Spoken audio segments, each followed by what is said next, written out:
Welcome or welcome back to Heretic Owl Tarot. My name is Liz and I will be guiding you on this journey today. This is a reading for the 1-3 investigator martyr human design profile. I am also reintroducing zodiac sign readings this month, so that's exciting. Be sure to check out both at some point whenever your sun or rising sign is uploaded. Should be in the next little bit. Is that one card? It was more than one card. We just need one. Anyway, that's it. That's all that I have, I think, as far as announcements go. So let's get you an oracle card and then we'll get your tarot cards out and see what's going on. Is that just one? Yeah, that is one card. Okay. These cards are a little on the thicker side. So we have defend to the end, the worthwhile. I love that. I love the owl aspect, but I'm kind of biased. It's interesting. I mean, I'm looking at their face and it looks like they have mascara running down their face, like maybe they were crying.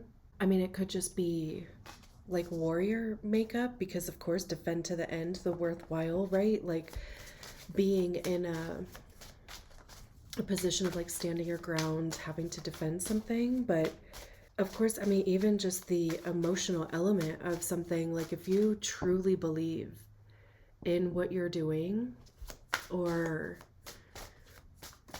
whatever you feel to be worthwhile, and if there are people around you that are just like,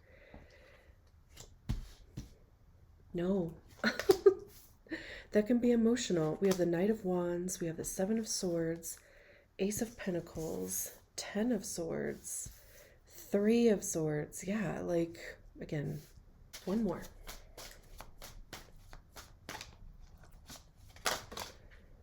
Page of Swords. And then the Empress at the bottom of the deck.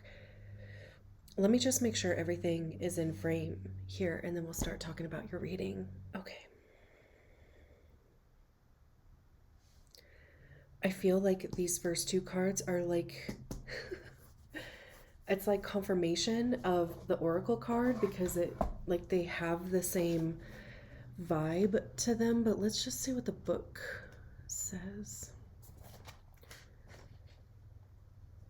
I'm not going to read the whole thing because the messages in this book are a little long, but whoops, let's see what it says. I'll hold it there. Beneath the illusions, pretty as they may seem, you know what is real. Beneath the lies, sweet though they may sound, you know what is worthwhile. All that is genuinely and truly essential for your heart to throb is with life is worthwhile.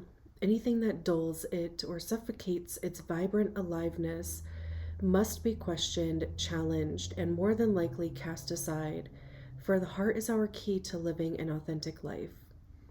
What is there once that is compromised? Without its foundation of truth, we are to be forever lost in confusion, doubt, and despair. You are a sacred warrior, a defender of the heart. You have cried genuine tears of your own grief and also the grief of the world. You have raged at injustice and oppression in your own life and in the world. You have felt the need to protect the presence of love, for whilst it is exceptionally powerful, it can too easily be smothered under lies and fear. The sacred warrior must not heed the dangerous voices that say, "Oh, stop being so sensitive. Stop making such a big deal out of things. Love is the biggest deal there is. What else is worth being so sensitive about? The sacred warrior is vigilant in the presence of love. Hold on. Sorry. The sacred warrior is vigilant that the presence of love is not chipped away by fear, criticism, doubt, or untruths. Even if others find the unflinching honesty of your feelings difficult to handle, even if those feelings are expressed with gentleness and compassion, the sacred warrior honors a task of being more faithful to love than anything else. This includes the fear of loss. Actually, it includes the fear of anything at all. This oracle brings guidance to honor even the smallest steps in your path of the sacred warrior. They are no less important than the more noticeable and dramatic actions on the path. One single misstep can begin a landslide of great devastation. Being vigilant with what is meaningful and what is truthful, even in the smallest and seemingly most insignificant ways, strengthens the sacred warrior and prevents darkness from gaining a stronghold from the inside. This oracle has special guidance for you. You are being asked to stay strong and stand your ground. This might be in a big emotional journey that feels like the fight of your life. It may be a matter that does not seem to hold much importance.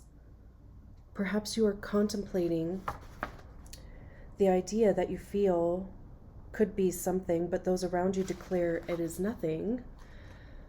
Too impractical, too little, or too much. However, what is happening or soon will happening is worthwhile. So hold tight. Yeah. I mean, I feel like that pretty much sums this up. I feel like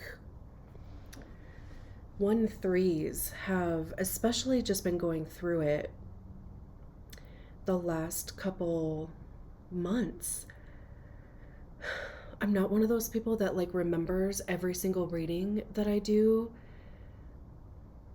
which part of me wishes I was, so I can like build on, last time we were talking about this. So what is the progression of that? But that's never really happened for me. And anyway, I just have to trust that I will remember the parts that I need to remember. And it's not important to have a progression. That's just not my thing, and that's okay. But I just, for whatever reason, I do feel that the 1-3 readings recently have there's like a lot of growth, like a lot of growing pains.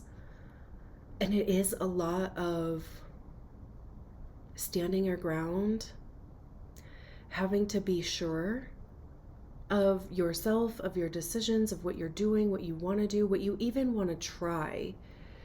Because again, you have that first line investigator. So, your sense of security comes from a foundation of knowledge.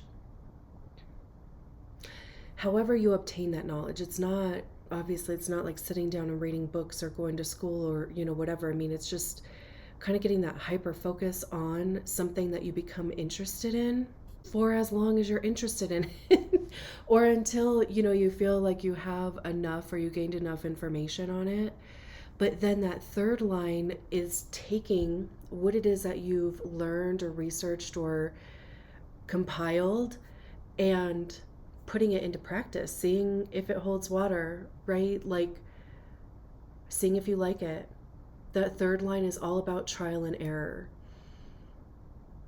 Trying things, seeing if they work. Mistakes are part of the process. There's literally no such thing as a mistake for a third line because, it is discovering what works, what doesn't, what do you like, what don't you like,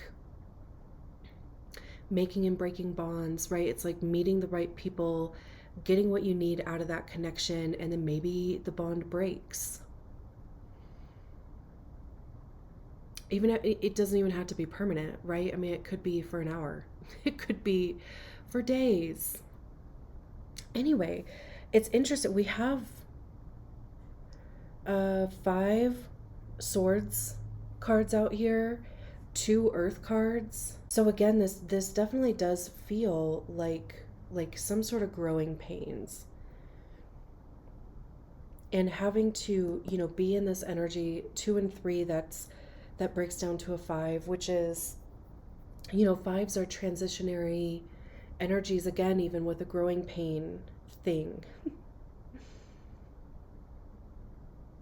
And even if people don't get it, regardless of why that is, that shouldn't affect what you're doing, which again, defend to the end the worthwhile, right? If you find it to be worthwhile, it absolutely is. So we start with the Knight of Wands. Actually, we have 4 swords. I was counting this as a swords card. Interesting. It's not, clearly. It's the Knight of Wands. Wands have to do with action, communication, creativity, passion. How are we communicating those things? I also see wands as information. This is very, third liney, because that's what we get by trying things, right? We figure out what works. What do we like? What don't we like, right? And this figure is holding this little fire. I keep calling it a nymph. I'm not sure if that's even the right word. It's just the word that's coming to my mind. But they're holding their passion, what they want to create, in their hand. And since it is a knight, it's like discovering what that is. There's this person back here. That could be you. It could be somebody else in your life. Like, they just haven't caught up to what you see in this yet, or what you want it to create. Because they're getting the perspective from way back here. And you're getting the perspective of looking at it right in your hand. But,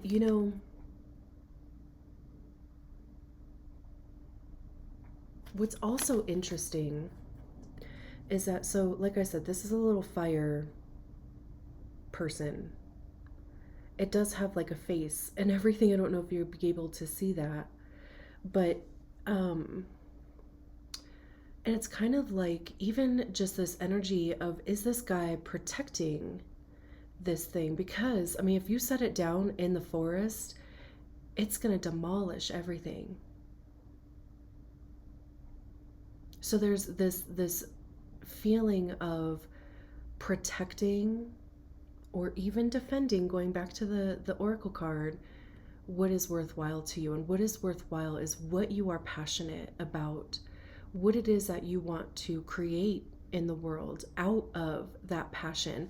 But then there's this person back here, and I don't know if you'll be able to see, but there's stones on the ground.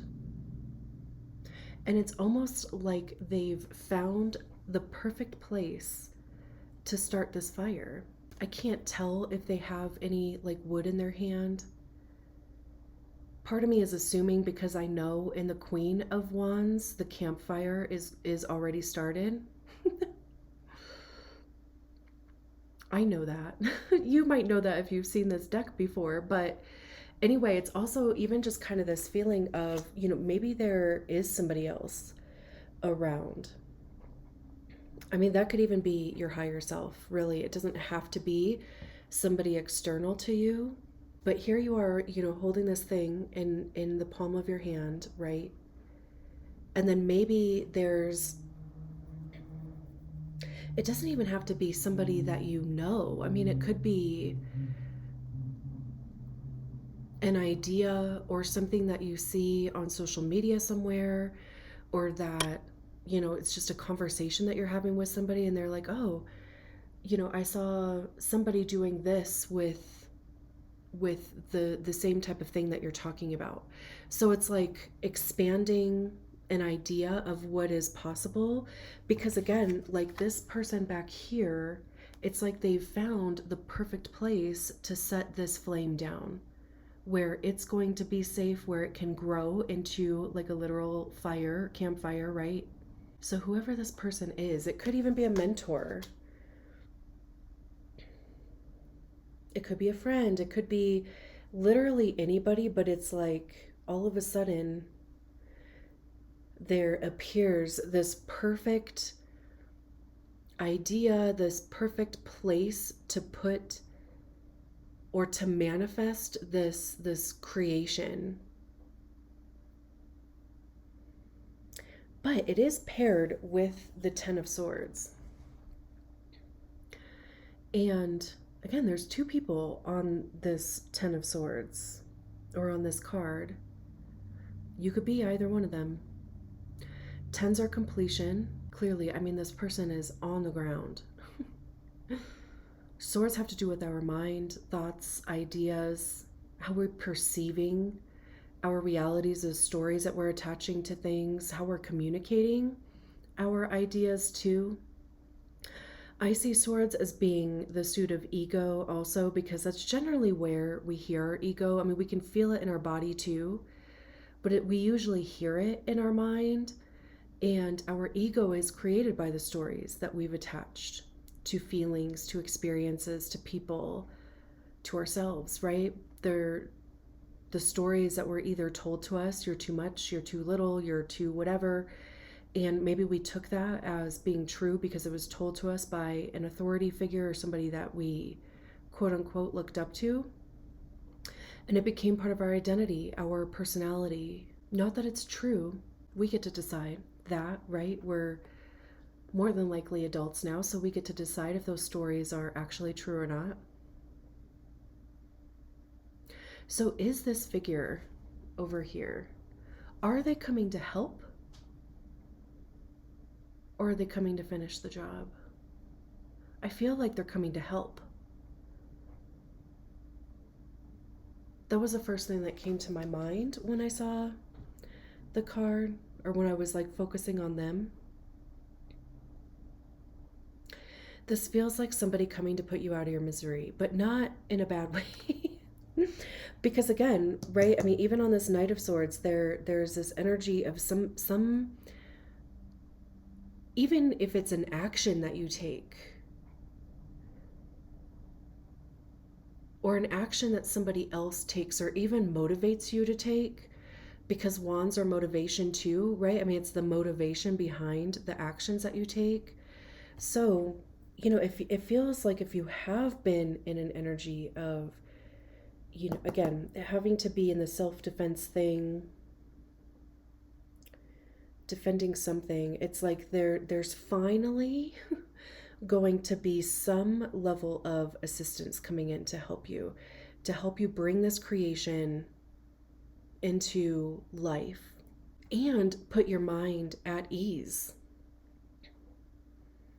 Take some of those swords out and get you healed up.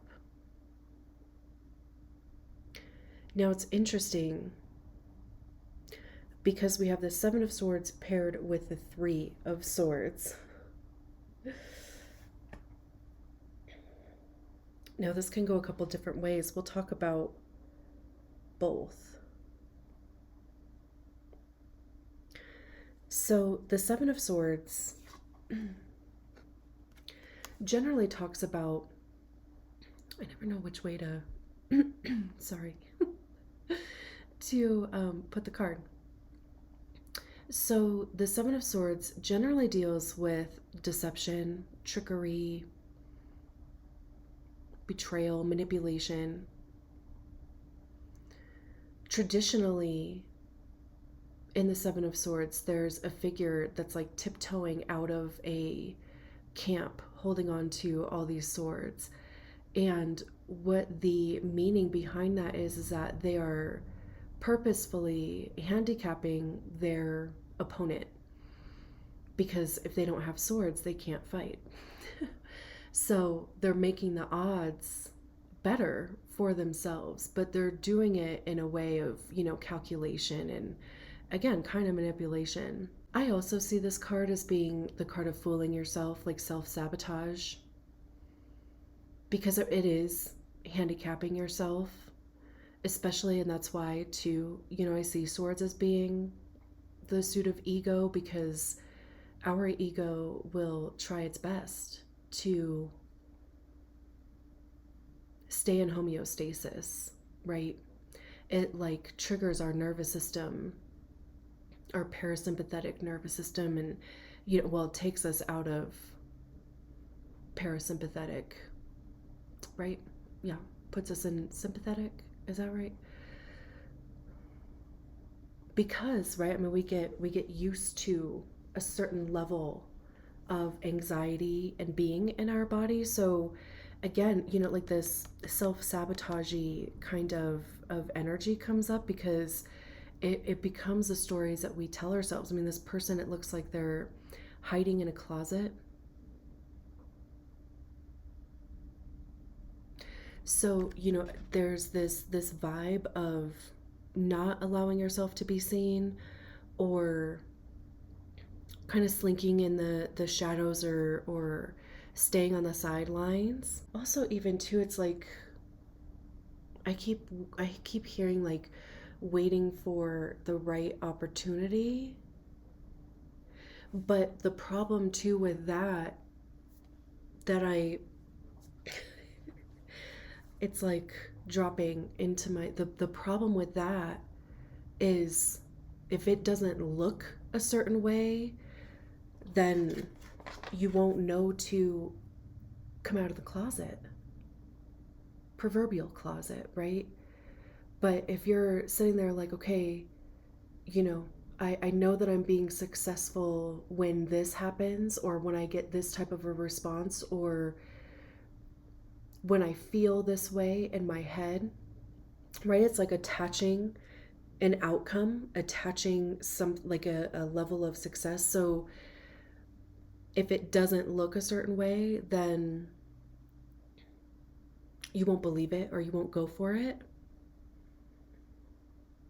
And it's paired with the Three of Swords, and the Three of Swords is about heartbreak, rejection.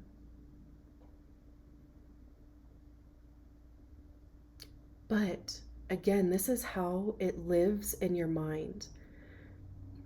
What stories are you attaching to rejection, to, disappointment?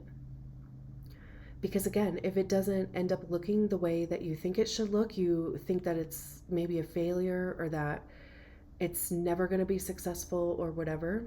But I mean, the bird, it's like she's setting it free though. So it's so interesting, this card, like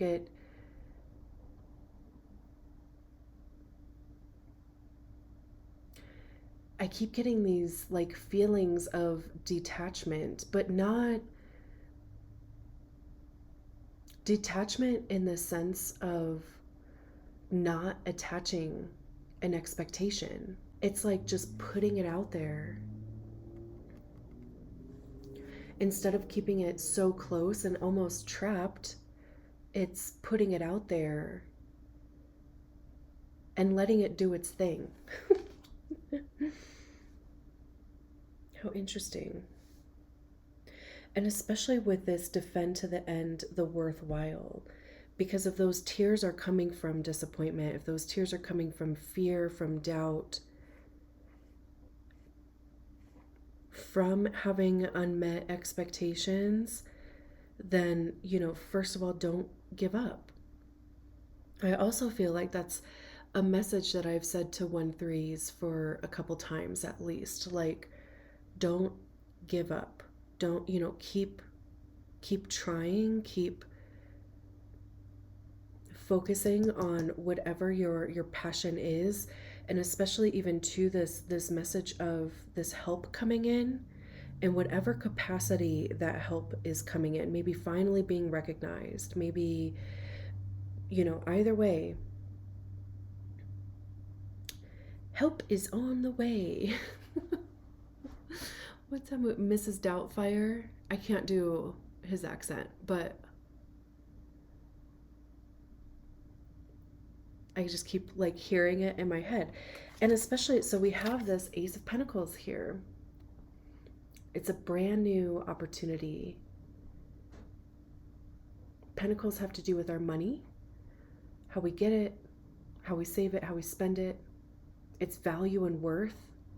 So what we place value in, self-worth, since it's an ace, has to do with you. It's also our physical time. Where are we physically showing up in our lives? Where are we putting our physical time? It could even be our health. So, there's this one seed down here, this one apple, and this whole ass tree grew from that one apple. I don't know if it's like focusing. And I love that we have the Ace of Pentacles and then the Empress at the bottom of the deck, because there's clearly there's something new. Through this whole process, there is something new coming in. And with the Page of Swords, this has to do with a new idea, a new perspective. This could put you on a new path, because there's this book down here, investigation, which again, it doesn't necessarily have to be sitting down and reading a book.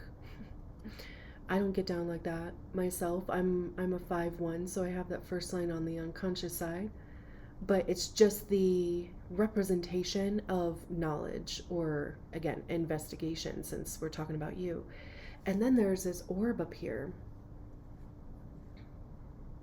They're open to receiving, just in their body language. They're holding the Ace of Swords, which is a new idea.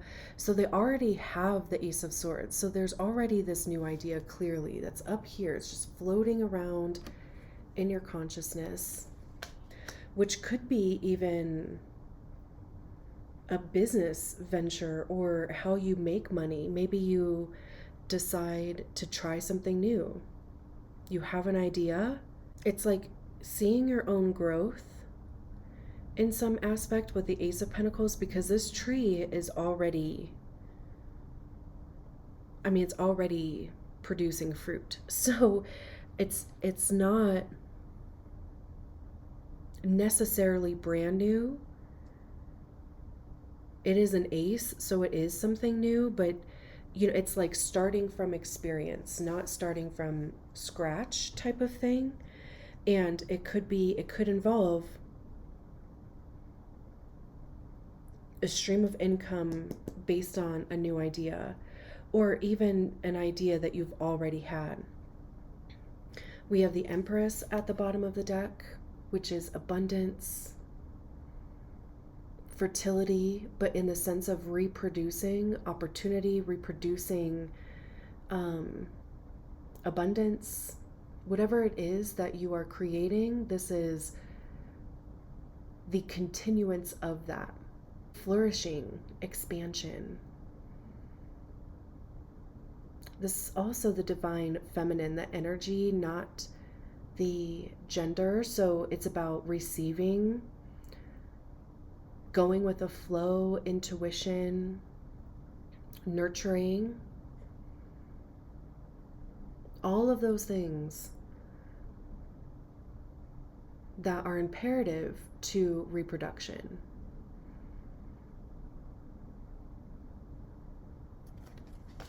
We have the Page of Cups.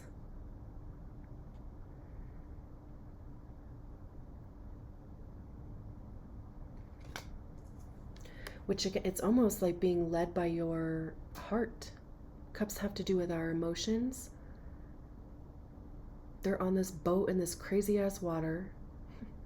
Again, just like the tumultuous emotional roller coaster that life is, whether you're emotionally defined or not. They're holding their cup there, and the liquid is just like sloshing around, but they're focused on where they're going. Then we have the Ten of Cups.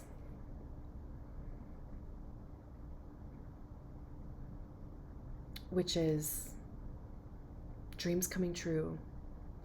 We have, there's more than one figure in this card also. This does have to do with family, happy life, happy home. everybody's needs being met, having the life that you dreamed of. And interesting, we have the other Three of Swords. So there's two different Three of Swords, and there's two different Ten of Swords in this deck. So we have this Three of Swords that came out, and then we have this Three of Swords. So it's taking those disappointments, those rejections, and it's putting it to use. Again, even just the book here, understanding those thoughts for one, but like turning them into motivation versus a reason why not. I love that. I love that. Thank you so much for allowing me to read your cards. I will talk to you soon. Bye.